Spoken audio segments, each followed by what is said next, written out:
3, welcome back, Mrs. Powell here. Well, you've got an exciting couple of weeks ahead because you'll be learning all about dinosaurs. So to tie in with that, today we're going to be doing a dinosaur drawing with a difference. For this activity you will need a dinosaur toy if you have one, but if you haven't, any sort of toy, I've got a tiger here that you could use, okay?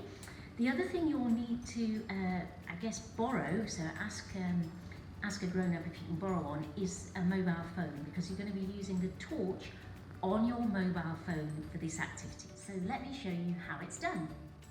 So I've set up my mobile phone on a pile of DVDs. You could use books as well, and I've put the mobile in a bowl. That's so that the torch is at the right angle, and more importantly your phone doesn't fall off. So please just check with your parents it's okay to use their phone for this. And now I've put my dinosaur on the white paper, so it's creating this lovely shadow, and it's kind of distorted it, so the head of your T-Rex or whatever dinosaur you've got looks really, really big. Now if you don't have a dinosaur, just have a go doing it with any other little toy you have and just see what fun you can have. So once you've got your nice shadow, you're going to use your pencil to just trace around the shadow, okay? So I'm just going to do that.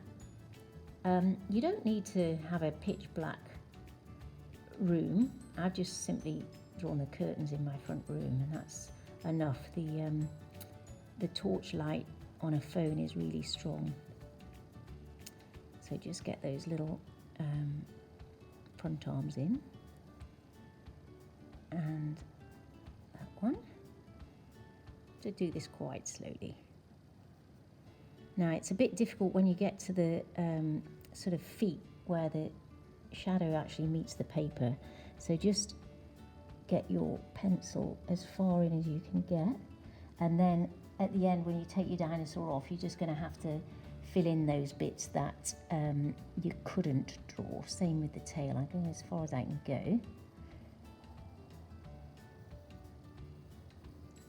Okay, so I'm going to remove the toy, and you can see those bits I was talking about.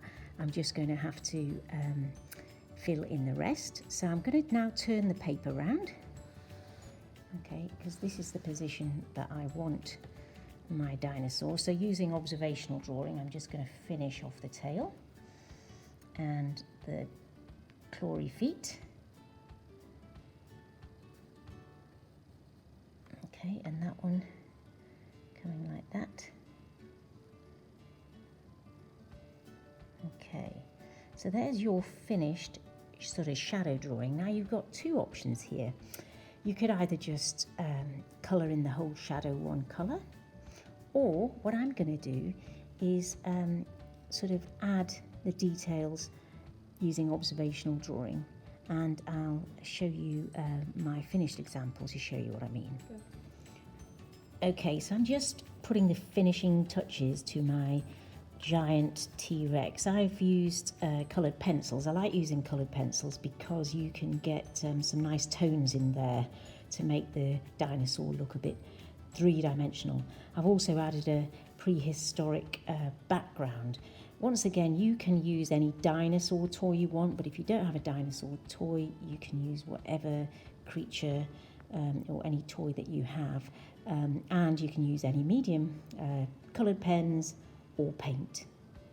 So here is my finished dinosaur drawing. When you finish yours, please remember to put it in your distance learning slides and tag me in so I can comment on it. So good luck and keep drawing.